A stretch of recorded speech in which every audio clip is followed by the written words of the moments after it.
Hey, what's up everybody? Matthew here. Thank you so much for checking into the YouTube channel. We're going to have some fun today. I don't mean to throw fire at anybody. I'm not trying to attack anyone else's tradition, but we're going to have some fun today just talking about some of the differences between Presbyterians, like this guy, and Reformed Baptists, like so many of you. In fact, probably if I did a poll, most of my subscribers are something like a Reformed Baptist. Many of you in non-denominational churches, many of you in Reformed Baptist churches so defined by the London Baptist Confession of 1689.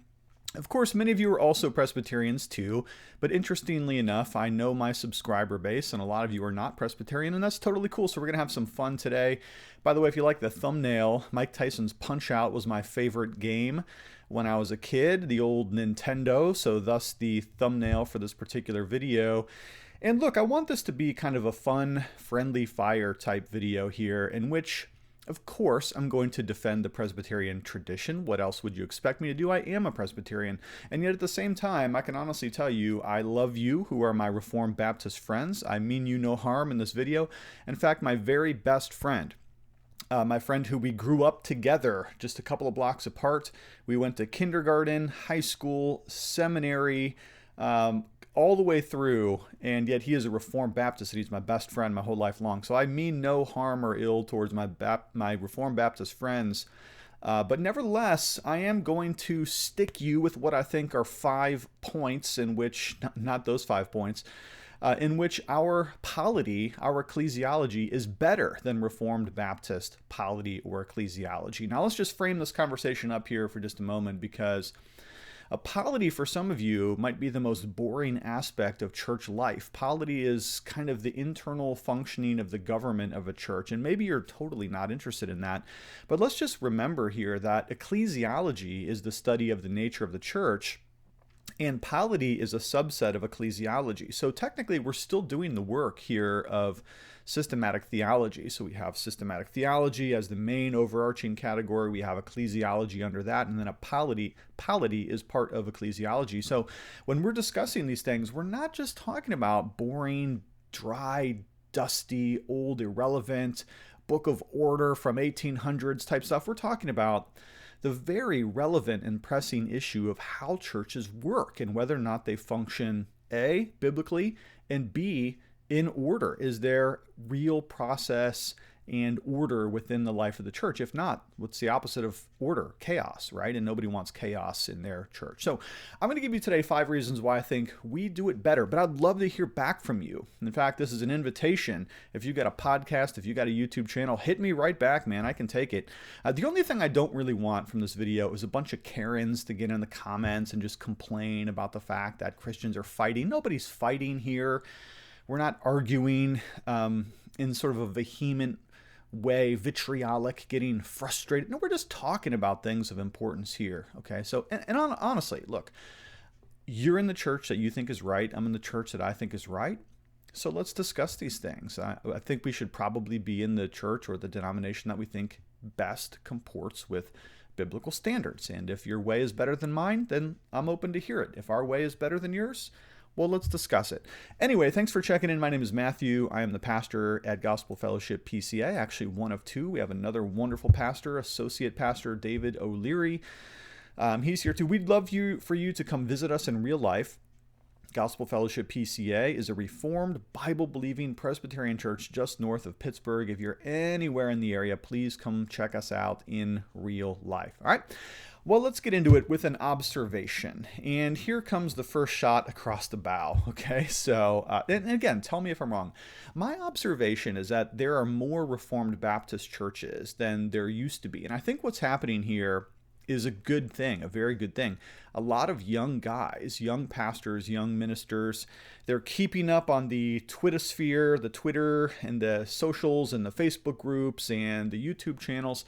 And they're realizing, slowly but surely, that there is some real power in the Reformed tradition. And of course, we could probably go back to Colin Hansen's book, The Young, the Restless, and the Reformed.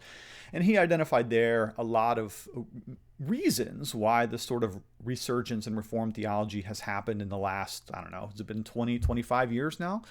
And he mentions things like Albert Mohler and the Southern Baptist Theological Seminary. He mentions John Piper. He mentions a rise in interest in studying classical Reformed theologians like Edwards and Calvin and the Reformation itself. He mentions a few other factors here. I think, too, that a lot of the younger ministers, and I'll throw myself into that category as well, I'm 46 years old, have been influenced by what we might call the rise of pastoral or theological influencers online. And so you have your James Whites, you have your Jeff Durbins, you have your Joe Thorns, and guys like this. And I think what has happened, if I'm completely honest, is that there is a large set of guys that were formerly non-denominational, essentially Baptistic, right? As well as Baptist by label and by definition, a lot of former or current Southern Baptist guys who've been influenced by the James Whites of the world and the James Durbins of the Jeff Durbins of the world and the Joe Thorns of the world, and have more recently become what we might call a 1689 Reformed Baptist. And a lot of these young guys, in my opinion, have been quite swayed. And again, it's a good thing by some of these thinkers, Reformed Baptist guys. I see a lot of 1689 tattoos on the hands or on the knuckles, 1689. I see a lot of 1689 tattoos on the forearms. All that is very cool. It is a bit of a subculture, true enough, but nevertheless, there seems to be a pull from what were previously more generic Baptistic churches into a more Reformed, robust understanding of the Christian faith, usually, though, centering on soteriology or broader doctrines such as the sovereignty of God or the providence of God in general. Ecclesiology, though, or polity seems to come a little bit later, and this is where I think our Reformed Baptist friends could use a really good, stout pint of Presbyterianism added to the mix of some of the things that they're learning here. So with that, let me give you 5 reasons why I think we Presbyterians do it better. And again, this is all in fun and all in love for those of you who might disagree with me. First of all, let's talk about the standards.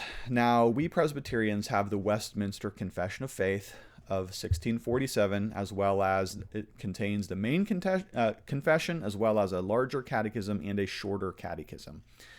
The Reformed standards are very much in the bloodstream of what it means to be a Reformed biblical Presbyterian, okay?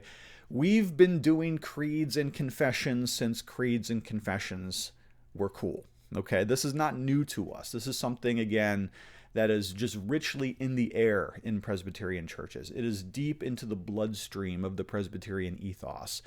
Confessionalism, however, in my observation, is much newer to some of these Durbinites and Whiteites and Thornites who have more recently come into sort of an understanding of the confessions.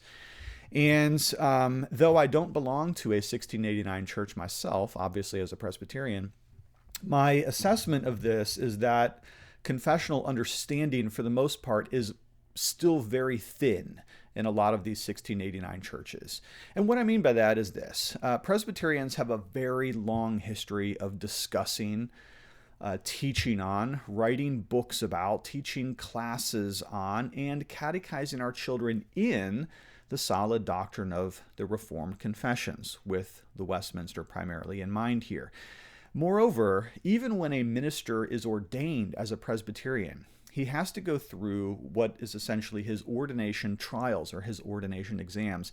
And even there, his understanding of the confessions has to be tested by the broader body of the presbytery itself. Now, here's my point. It's not enough to get 1689 tattooed on your knuckles. It's not enough to get 1689 tattooed on your forearm. It's not even enough to put 1689 on your website, though all of that is a fine and good start. But to be a truly confessional church, there has to be even ordination standards that are based on the confessions themselves. And this is where I think, and this is my opinion here, the 1689 movement falls all over itself. It wants to be confessional, but it doesn't have confessionalism deep into the bloodstream. So let me ask you this, and let me just kind of prove my point here. If you were to declare yourself to be a confessional Baptist, you're 1689, Great. Love it. Who tested you on that? Who proof checked you on that? Is there even such a process? How does a church become confessional? Do you just throw it on your website? You say you believe it. Have you even read it? Is a pretty good question, I think.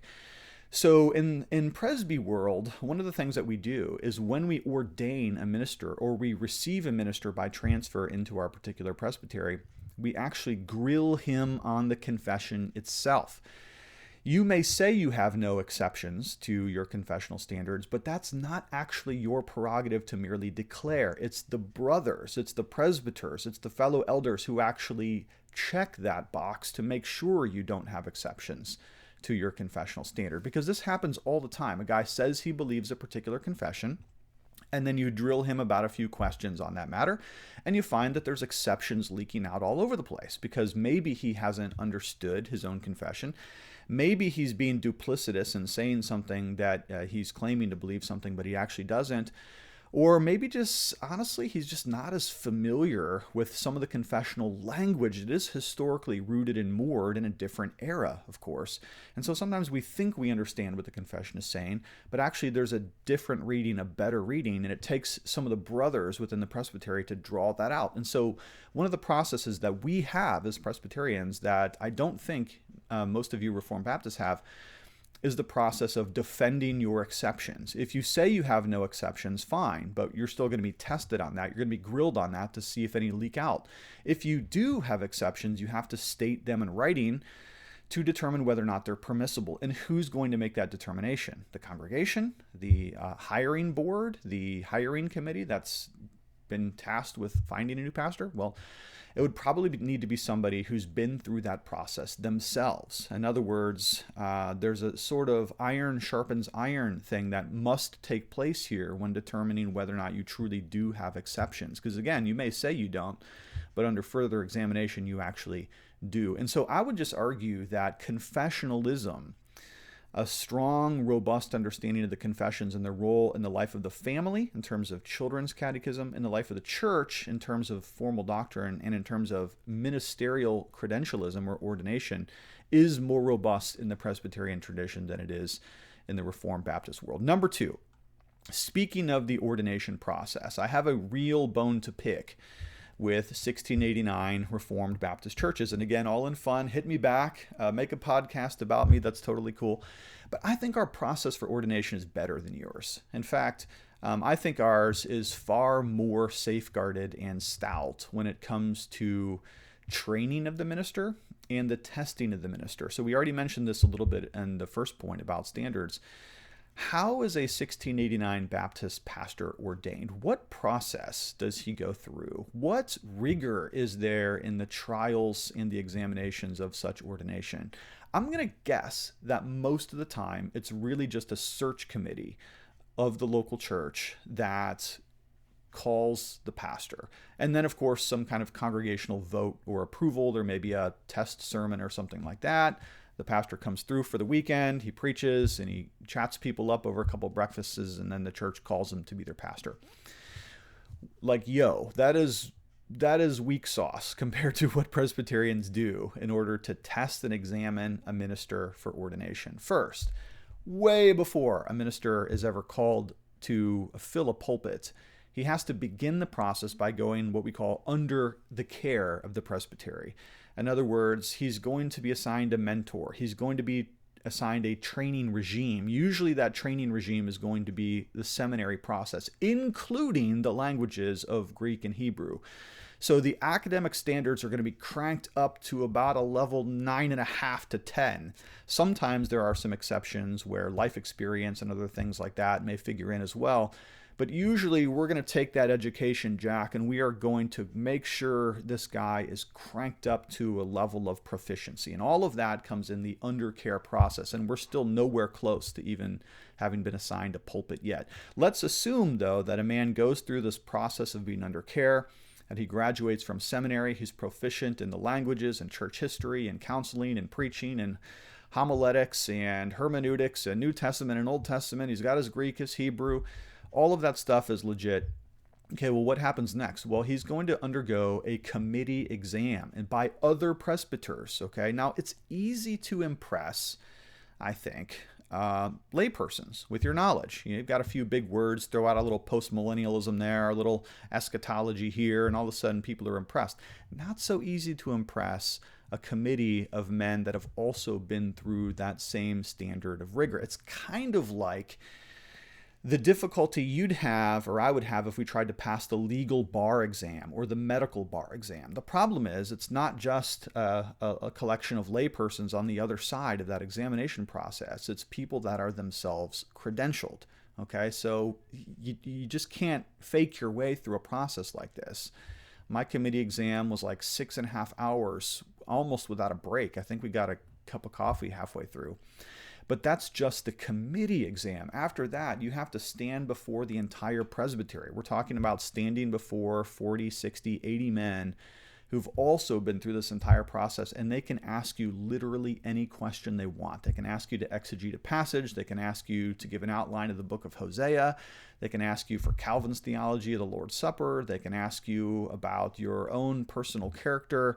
And this goes on and on and on. And honestly, if we hold up what is the ordination process for most Reformed Baptist churches, or independent churches, or even evangelical generic churches that kind of lean Reformedish, it just doesn't hold a candle to the Reformed tradition. And so once again, I'm going to tick that box and say that Presbyterian polity is better. We have a better ecclesiology here than the Reformed Baptists do. Tattoos of the 1689 and all, I think we're doing it better here in Presby world. Third, speaking of the presbytery, let's talk about that in itself. So what is a presbytery? Well, a presbytery is a regional gathering of churches that are like-minded, on the same mission, believe the same things, and willing to yoke themselves to one another in terms of connectional and accountable relationships. Now, some of you will say, well, where do you see that in the New Testament? To that I answer, everywhere in the New Testament, because the New Testament churches seem to be very vibrantly and locally connected to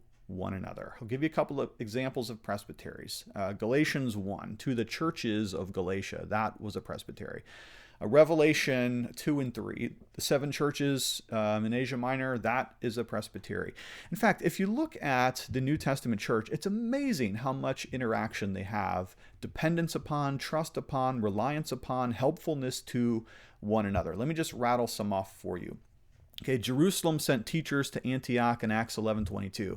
Antioch sent funds to Jerusalem in Acts 11:30. Antioch sent missionaries to the Galatians, Acts chapter 13. The Galatians and the Corinthians supported the Jerusalem church as well, 1 Corinthians 16:1 and 2. The Philippians supported the Apostle Paul in Thessalonica, that's Philippians 4:16. The Ephesians sent Epaphras to plant the Colossians, that's Colossians 1:17. The Colossians and the Laodiceans exchanged letters, that's Colossians 4:15, etc., etc. The more we look at the New Testament church, the more it becomes obvious that it is not anything close to sort of local, independent, autonomous churches that have nothing to do with each other and no particular sway or influence over each other. If that were true, if they were a collection of independent, autonomous, non-denominational, we don't touch you, you don't touch us type of churches, then the Acts chapter 15 Jerusalem Council would have been impossible. It would have been impossible and irrelevant, because they would have made arguments about councils or presbyteries having no authority to bind the conscience or influence independent local churches, whatever. They would have made those kinds of arguments. But as it is, the Acts chapter 15 Jerusalem Council is really important, because we see there a model that is essentially the Presbyterian model. Okay, so you've got churches sending delegates of their elders and their apostles, and they come and they weigh a particular question, which has to be the Judaizing circumcision question. They discuss, they cite scripture. There is a motion, there is a conclusion, and then there is a delegated responsibility to go out and take that conclusion to the other churches. Okay, so that's just what we see in the New Testament when we look at the way ecclesiology works in the New Testament church, and particularly in the book of Acts. But again, also in all of Paul's letters, we see this accountability. So what Presbyterianism has to offer is true, vibrant connectionalism. Now, I happen to be part of the PCA, and my presbytery is called the Ascension Presbytery. This is the presbytery that John Gerstner was in and R.C. Sproul was in. This is a long-standing historical interesting, beautiful presbytery. Okay, we've had our struggles, no doubt. But one of the things that previous generation left us is a legacy of long pulpiteering. In other words, most of the pastors, many of the pastors, I should say, had tenures of 20 years, 25 years, 30 years, 30 plus. In fact, I was sitting with a group of guys. We have a little Bible study or book study or just a discussion group, really pretty informal. And we're all talking about how long did the guy that had your pulpit before you last? And we went around the table, and for me, it was a guy that had 27 years, before that 27 years. The next guy's like, yeah, my pastor was there for 30 years. And then the other guy's like, my guy that was there for 29 years or whatever it was. And we were all just impressed, like, man, think about this. We're going to be locked in to these mutually accountable, healthy, iron sharpens iron relationships probably for the rest of our lives, if not at least our professional ministerial lives. And this is a beautiful, beautiful thing, because what the Presbyterian system offers is true accountability. Like, I'm afraid of my fellow presbyters, and the right kind of fear. Not that I'm afraid of them individually, but I'm afraid of them collectively, because I don't ever want to have to answer for a challenge to my character or a charge of heresy or something like that. I think about that all the time. I want to be a good brother within the fraternal order of Bible-believing Presbyterians. Like, I want to be a part of something that's bigger than me and bigger than gospel fellowship. And honestly, I just don't think that Reformed Baptist churches have that. Now, as soon as you tell me, yeah, but we do a podcast together, or but we're friends and we get together and sit on the porch, or but we go get a beer together, or whatever, like, those are friendships, okay? And friends are great, and I have friends too. But there's a different system of accountability that, again, I just think is better in the Presbyterian world than the sort of loose kind of connection, like I was on his podcast and he's on my podcast kind of relationships that I see in the more kind of loose-winged Reformed Baptist churches. Okay, so I think that's a strength for us. Fourth, we have a mechanism of dispute resolution that is definitely going to be better than anything you're going to see in these kind of autonomously 1689 Reformed Baptist churches, okay? So we have a committee called MC3. It's the Ministers and Congregational Care Committee. Its purpose is to help churches resolve disputes. Okay, what kind of disputes? Well, suppose I get into the pulpit next week and I preach Arianism, or I preach some sort of anti-Trinitarianism, or suppose I preach something that falls short of orthodox standards given by the creeds and the confessions. This committee is going to be the committee that emails me or gives me a phone call to let me know that I need to come see them, because there's a mechanism for dispute resolution. So if it's theological, they're probably going to get involved in that. If it has to do with heresy, they're going to get involved in that. If it has to do with character, if it has to do with character, they're going to get involved in that. My point here being, we already have a mechanism of first deference by which we have a system set up to help churches stay accountable and pastors to stay accountable to each other. Let me give you an example. Okay, this is a real example, but I'm not going to give you any specifics. Suppose a church in the presbytery has a disagreement about the termination of a staff person, not ordained, let's say, or even ordained. And suppose that dispute boils over and becomes factionalized within the local church. You have your pro-firing and your anti-firing people. Well, that's a recipe for utter disaster in a lot of churches, especially one that doesn't have any outside and objective help. But in the Presbyterian system, there's actually an appeal process that can be had. So in this particular case, let's say that the session, the local elders, are the first mechanism of dispute resolution. That's why the local church has elders, so they can work through these things, try to patch things over, heal things, try to mend some relationships. But let's say even that fails. Well, what? Now, a splinter group is going to go off? Probably in some autonomous kind of local church ecclesiologies, it's exactly what's going to happen. They're going to leave the church, they're going to split off. and they're going to go away mad. Well, what if they could appeal to somebody outside of themselves? And in fact, that's exactly what happens in the presbytery, is that there is somebody to whom you can appeal that can come in and they can weigh the situation, read through some of the documents, they can interview some of the people, they can even organize a trial if that's necessary, and sometimes that is necessary. Okay, so not only that, but let's talk about the firing of a pastor. Okay, so in the Presbyterian system, you can't just call the deacons meeting overnight or while the pastor is away on vacation and quick get a majority vote and get the guy out of there by next Thursday. It does not work that way. In the Presbyterian system, any parting of a church from its minister has to be entirely just and fair according to SOPs, standard operating procedures, and has to be approved by the presbytery. This prevents the church from having a coup d'etat and throwing their guy out just because they didn't like last Wednesday night's Bible study or last Sunday's sermon. That cannot happen in the Presbyterian system.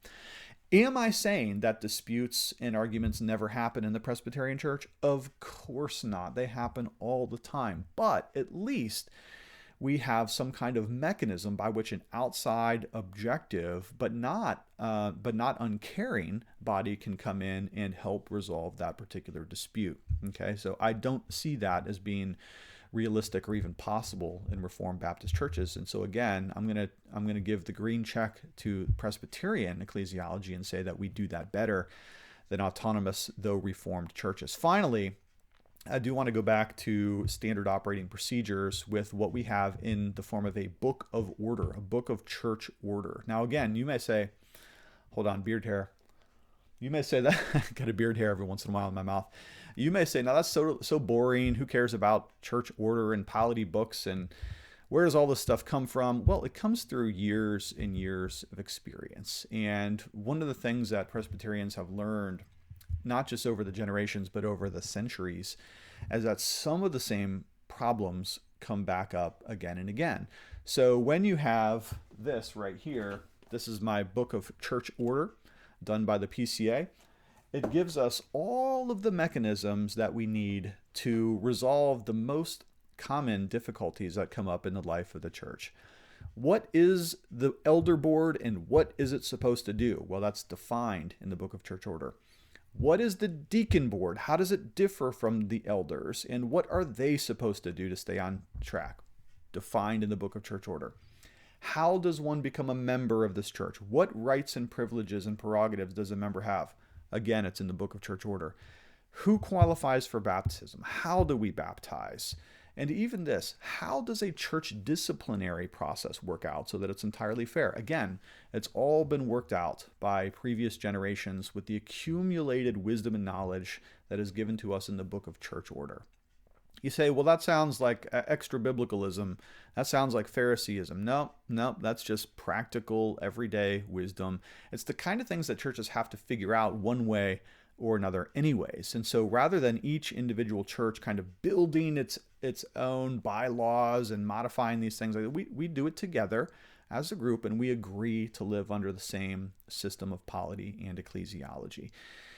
So here's another example of why this is better than the sort of loose, autonomous, figure it out as you go sort of system that many Reformed Baptist churches have, even if their pastor has a 1689 tattoo on the forearm. Okay, here's an example. So there's a church that I'm aware of, good church, man, great reputation doing ministry in the city for years and years. This was what we call a tall steeple church, great pastoral leadership over the years, great respect amongst the community. Even unbelievers think this is a church that's doing good things in the world, okay? Well, it was until it wasn't, because one day, two of their pastors got in an argument, and the one tried to fire the other pastor, okay? So, question, did he have the right to do that? Well, who knows? Is it in the book of order? They don't have a book of order. Is it in the bylaws? Well, we never thought about that. Gosh, we never thought about the fact that can this pastor fire another pastor? And so what happened is you had a standoff. You had staff members taking sides. You had members of the church taking sides. All of a sudden, you've got a real rift and a major problem. Newspaper gets a hold of this. This church is in schism and fraction. What do they do? Well, what did this church do?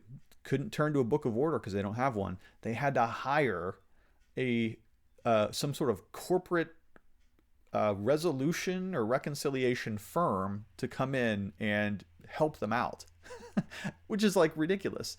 They had to hire an external consulting group to come in and help them do it. They had no idea, never even thought about the possibility that a pastor might try to fire another pastor. Man, that's the strength of having a standard operating procedure manual, which is the Book of Church Order. And again, if you say you don't need something like that because you have the New Testament, like, yes, of course the New Testament, of course the New Testament. But things come up, and sometimes you need to have a system for how to deal with the kinds of things that you never imagined could happen in a local church. And after hundreds of years of Presbyterianism, we've been through it a few times, and so we have the Book of Church Order. And I think that Reformed Baptist churches would do very well to get something like that going on in their life as well. Okay, so was I overly harsh or was I fair and objective in my critiques? I would love to hear from you. Please don't be a Karen in the comments, but if you want to reply, I'd love to hear from you. I do think that we don't have everything figured out perfectly, and we can certainly learn a lot from our brothers and sisters in the faith. But hit me up, let me know. By the way, if you like my cool shirt, Men, What is Preventing You from Looking Like This Guy right here? You can get this from my friends Chad and Shauna. They have a little business called Cassidy Craft Corner. They sell this t-shirt and others that I got to design for them. Pretty cool stuff. It's my 1740 line of t-shirts. By the way, that's the year of the Great Awakening. Anyway, link in the description of this video if you want to get this shirt or others like it. Thanks so much for checking in. I do love you lots, and we'll talk to you later.